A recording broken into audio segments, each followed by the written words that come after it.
The portrait of Queen Victoria that hangs in the National Portrait Gallery in London is a masterpiece of propaganda.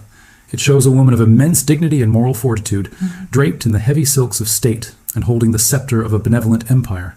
She is the grandmother of Europe, the symbol of a civilization that believed it was bringing light to the dark corners of the globe. It is an image that commands respect.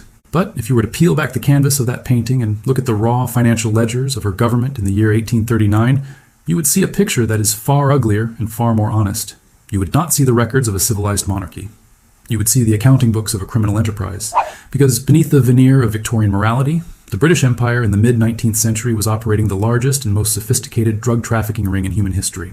The image of British warships blowing apart the Chinese coast to protect a fleet of drug smugglers is a picture that has been carefully airbrushed out of the Western consciousness. You will not find it in the school curriculums of Eton or Oxford, and you certainly will not find it in the nostalgic dramas about the royal family. It is an inconvenient memory. For the British, it looks like a shameful lapse in judgment. For the Chinese, it looks like the violent rape of a civilization. But for the men who sat in the boardrooms of the East India Company, the decision to turn the empire into a cartel was not a matter of malice, it was a matter of survival. The machinery of the British Empire ran on money, and by the 1830s, the engine was running on empty. To understand the moral collapse of the British state, you have to understand the terrifying economics of tea. By the 19th century, the British public had developed an addiction that was almost pathological. Tea was not just a drink, it was the fuel of the Industrial Revolution. It was the only thing that made the 14-hour shifts in the dark satanic mills of Manchester bearable. It was the social glue of the aristocracy. The British government relied on the tax revenue from tea imports to build its battleships and pay its civil servants. But there was a catastrophic flaw in this economic model. The tea plant only grew in China, and the Qing emperor who sat on the dragon throne in Beijing had absolutely no interest in the products of the British Isles. He did not want their wool because his people wore silk. He did not want their mechanical clocks, because his astronomers had mapped the stars centuries before the British had learned to read. The emperor made it clear to the desperate British merchants that he would accept only one form of payment for his precious leaves. He demanded silver. For decades, the British Empire was literally bleeding its wealth into the Orient. Ships laden with millions of ounces of silver bullion sailed from London to Canton and returned with nothing but crates of dried vegetation that would be boiled and consumed. The trade imbalance was a hemorrhage that threatened to bankrupt the Bank of England. The reserves were draining away. The currency was destabilizing. The directors of the East India Company looked at their balance sheets and realized that if they did not find a way to get that silver back, the empire would collapse under its own debt. They needed a product that the Chinese could not refuse. They needed a commodity that would bypass the logic of the market and tap into the darker logic of human biology. They found opium. The production of this poison was not left to the chaotic hands of private criminals. It was organized with the cold, bureaucratic efficiency of a government department. In the fertile plains of the Bengal Presidency, the British colonial administration established a monopoly that would have made a modern drug lord weep with envy. They forced tens of thousands of Indian farmers to plow over their food crops and plant vast fields of poppies. We have descriptions of the processing factories at Patna and Ghazipur that read like scenes from a dystopian novel. They were industrial cathedrals of narcotics. In the Great Hall of the Ghazipur factory, visitors described seeing thousands of earthen jars stacked to the ceiling, each filled with thick, black opium paste. They described the smell, a sickeningly sweet, heavy odor that hung over the entire district. They described the armies of local workers who spent their days waist-deep in the drug, churning it in massive vats to ensure a consistent potency. This was the genius of the British system. They applied the standards of the Industrial Revolution to the production of an illegal narcotic. They standardized the size of the balls. They stamped each cake of opium with the official seal of the East India Company, just as they would stamp a bar of gold or a crate of rifles. It was a product of the state. But the gentlemen in London faced a legal problem. The sale of opium was strictly prohibited in China. The penalty for trafficking was death by strangulation. The British government could not be seen to be directly violating the laws of a sovereign nation. So they created a system of plausible deniability that was as cynical as it was effective. The East India Company did not sail the ships to China. Instead, they sold the drugs at public auctions in Calcutta to private traders. These men were the smugglers. They were the runners. They were men like William Jardine, a Scottish physician turned merchant who possessed a brilliant mind and a total absence of a moral compass. Jardine and his partners bought the government opium, loaded it onto fast clipper ships that were heavily armed with cannon, and sailed them to the Pearl River Delta. There they anchored off the coast of the remote island of Linton and turned their ships into floating warehouses. They bribed the local officials. They armed the local gangs. They created a distribution network that moved the poison from the decks of British ships into the veins of the Chinese people. And the silver came flooding back. The plan worked perfectly. The silver that Britain paid for tea was recaptured by the opium smugglers and then deposited back into the British banking system. The trade deficit was fixed, the empire was saved. But the cost was the slow-motion assassination of Chinese society. By 1838, the British were smuggling 40,000 chests of opium a year into China. That is roughly 5 million pounds of pure narcotic paste. The impact was apocalyptic. We have reports from Chinese officials of the time that describe entire villages where the men had ceased to work because they spent their days curled on wooden pallets inhaling the smoke. The army was rotting from the inside because the soldiers were selling their muskets to buy the drug. The bureaucracy was paralyzed because the magistrates were high. The silver that was the lifeblood of the Chinese economy was vanishing, causing inflation and poverty that triggered famines and unrest. The Qing Emperor Daoguang watched as his empire began to crumble, not from an invasion of soldiers, but from an invasion of addiction. He realized that he was facing an existential threat. If the flow of opium was not stopped, China would cease to exist as a functional state. In a moment of desperate resolve, the emperor turned to one of the few men in his court who could not be bought. He appointed Lin Zexu, a scholar and poet from Fujian province, as his imperial commissioner. Lin Zexu is a figure who deserves to be as famous as Nelson or Napoleon. He was known as Blue Sky Lin because his integrity was as clear as the heavens. He was given a sword by the emperor and a mandate to wipe the curse of opium from the face of the Middle Kingdom. Lin Zexu arrived in Canton in March of 1839, and he did not come to negotiate. He came to destroy the cartel. He launched a crackdown that was breathtaking in its speed and severity. He arrested thousands of Chinese dealers and threw them into prisons.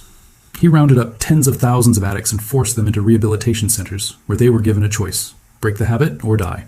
But Lin knew that arresting the victims was not enough. He had to cut off the head of the snake. He had to go after the British. He issued an ultimatum to the foreign merchants who lived in the wealthy enclave of the 13 factories. He demanded that they hand over every ounce of opium in their possession and sign a bond promising never to smuggle the drug again. When the British merchants tried to stall him, Lin Zexu showed them the terrified face of a sovereign power that had been pushed too far. He deployed troops to surround the foreign quarter. He built barricades across the streets. He cut off the food and water supplies. He ordered his men to beat drums and gongs all night long, denying the merchants sleep. He turned their luxurious trading post into a prison. Trapped inside, the British Superintendent of Trade, Captain Charles Elliot, realized he had lost. Fearing for the lives of his countrymen, Elliot ordered the merchants to surrender their stock. He promised them that the British government, the Queen herself, would reimburse them for their losses. It was a moment of triumph for Lin Zexu. He seized over 20,000 chests of British opium. This was a mountain of drugs with a street value of millions of dollars. It was enough poison to keep the entire population of China intoxicated for months. Lin did not sell it. He did not repurpose it. He ordered 3 massive trenches to be dug on the beach at Human. He had the opium balls crushed and thrown into the trenches. Then he mixed in lime and salt and water. The chemical reaction caused the mixture to boil and sizzle, turning the precious narcotic into a useless, toxic sludge. Then, at low tide, he opened the sluice gates and washed the poison into the sea. It took 23 days to destroy it all.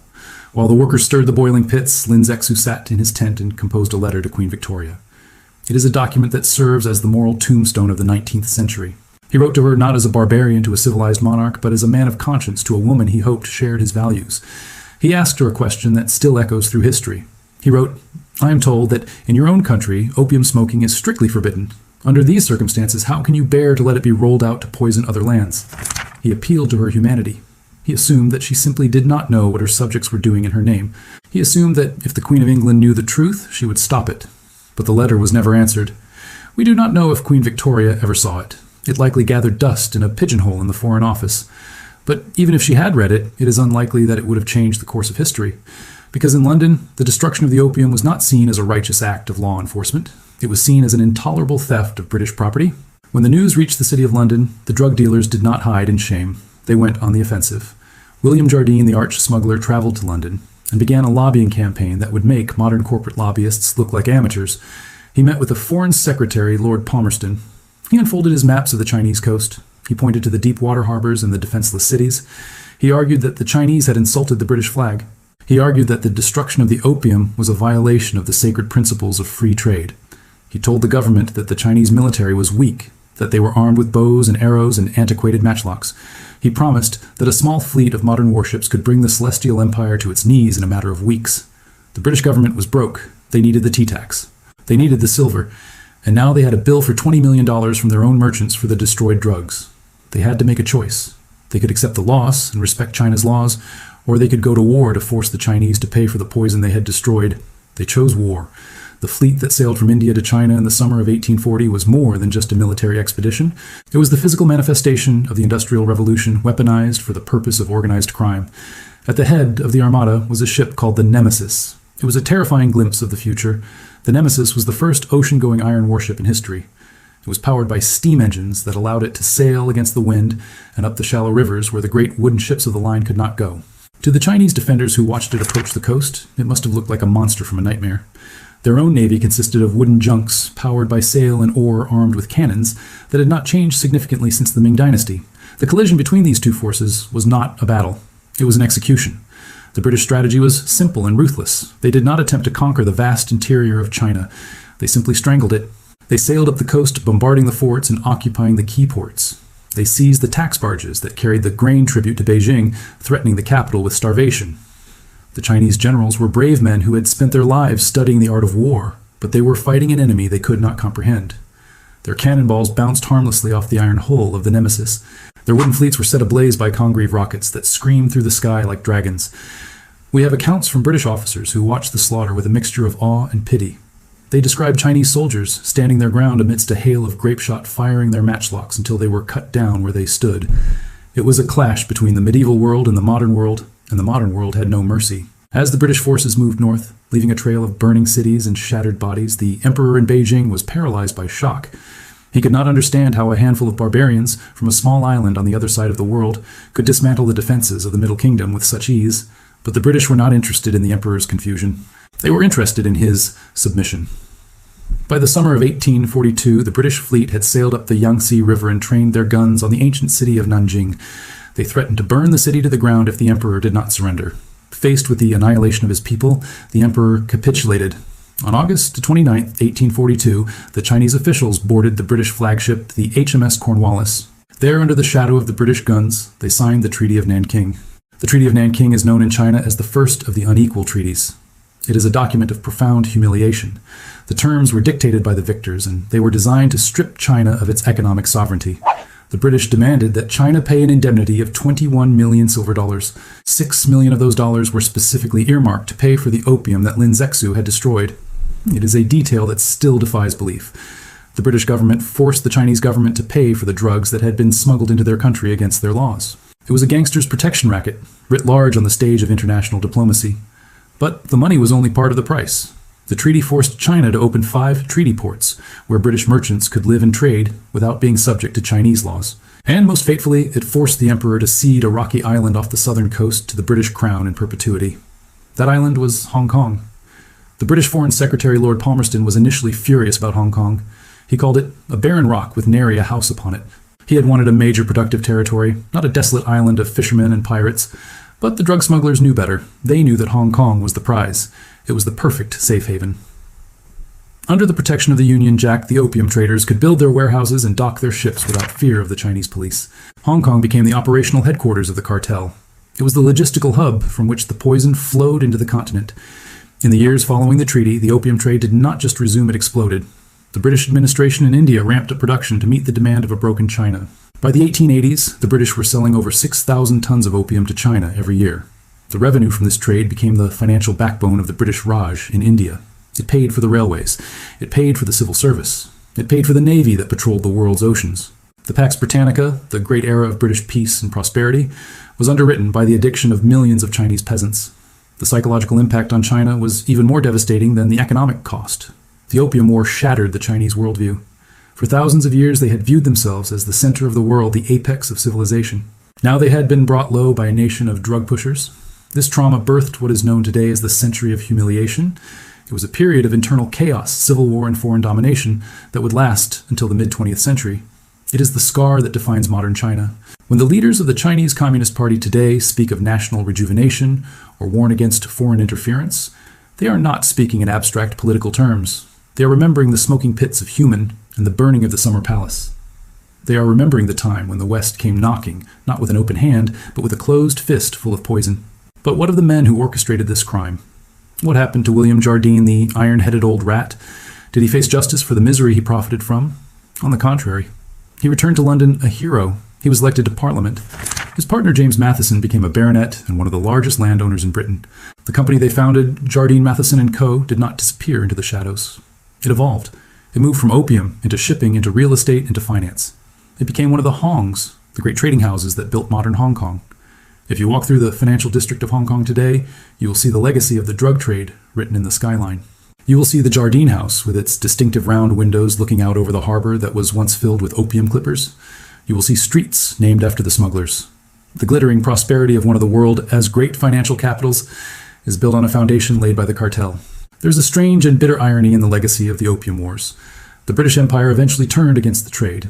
By the early 20th century, the moral crusade against opium led by religious groups in England finally gained enough political power to force the government to stop the exports. But they did not stop it because they suddenly found a conscience. They stopped it because it was no longer necessary. The empire had found other ways to make money, but the damage was done. The concrete in the reactor core at Lung Tan sits as a monument to the betrayal of an ally, but the skyline of Hong Kong sits as a monument to the betrayal of a civilization. The Opium War proves that the line between a legitimate government and a criminal enterprise is often just a matter of who has the bigger navy. It teaches us that free trade is a noble concept that can be twisted into a weapon of exploitation. In the end, the story of the Queen's Cartel is a warning. We like to think of history as a steady march towards progress, towards more rights and more morality. But the 19th century shows us that progress is often funded by the suffering of the invisible. Queen Victoria sat on her throne for 63 years, a symbol of virtue and grace, but the jewels in her crown were polished with the silver drained from a dying empire, and the tea in her cup was steeped in the tragedy of a nation brought to its knees. The ghosts of the opium dens have not vanished. They linger in the suspicion that still divides the East from the West. They remind us that sovereignty is not a given right. It is a privilege that can be taken away by anyone with a gunboat and a product to sell. And once you force a nation to swallow your poison, you can never truly expect them to trust you when you offer them a cure. I'm John, and this is the Cinematic History Tales channel. Subscribe now to stay ahead of the curve, because when the history books are written, you'll want to be among the few who saw it coming. Thanks for watching.